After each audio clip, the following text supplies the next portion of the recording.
Zdaj, kako georeferenciramo pa franciscejski oziroma žefinski kataster ali pa pač kjerokoli drugo karto?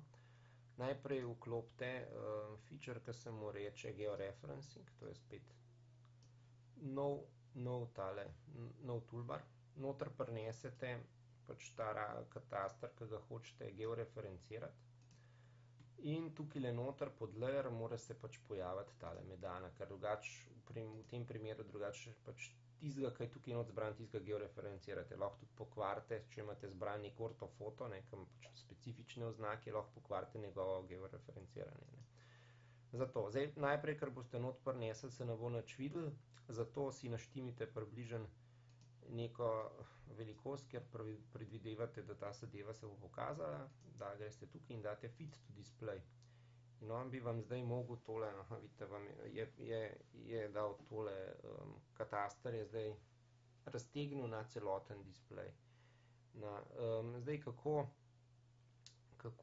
kako zdaj, najbolj enostavno so v bistvu, orodja so zelo enostavna, imate tukaj tri, ena je rotate, ga lahko rotirate, pač tistega, ki imate zbranga, pol je move, da ga premaknete levo pa desno, in pa ta tretja zadeva je, kaj se opiraš zdaj, je pa scale, to pomeni, ga pa pomanjšujete, pa povečujete. Zdaj, seveda, najbolj uporabna v vseh telih treh zadev so pa pač tele točke, tako kot smo na vajah. To se pravi, eno točko zberete tam, ko mislite, da bi mogel kataster na eni strani iti in kam gre na ortofoto in se bo seveda zadeva premaknila.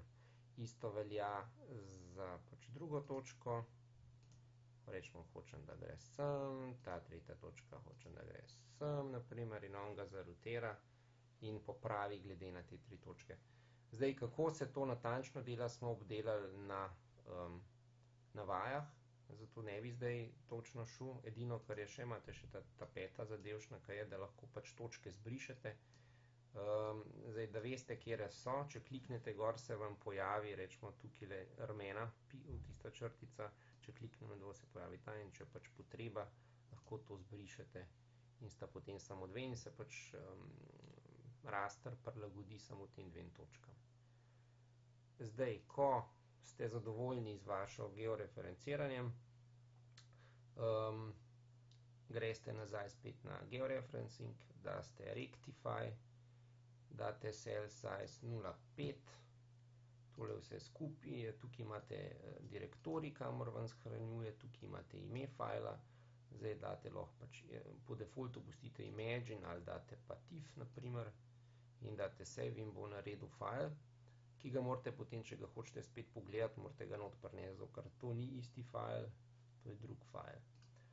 Zdaj, mogoče samo še za pomoč, kako se to v bistvu zaradi boljše, jaz ponavadi kar izklapljam pa vklapljam, ko sem nekaj bližji, se bolj nekako boljš pomaga tudi to, da tole lahko date delno transparentno, to se pravi pod properties, in pa tukaj imate display, imate tale transparency, naprimer za pomoč, da vidite, kje so stvari. In tudi zato, da ugašate pa ortofoto, mogoče včasih pomaga, da enostavno zberete shiftom ali pa kakor vse te tri, v tem primeru tri ortofote in jih date group, zato da jih lahko vse naenkrat ugasnete in prižgete.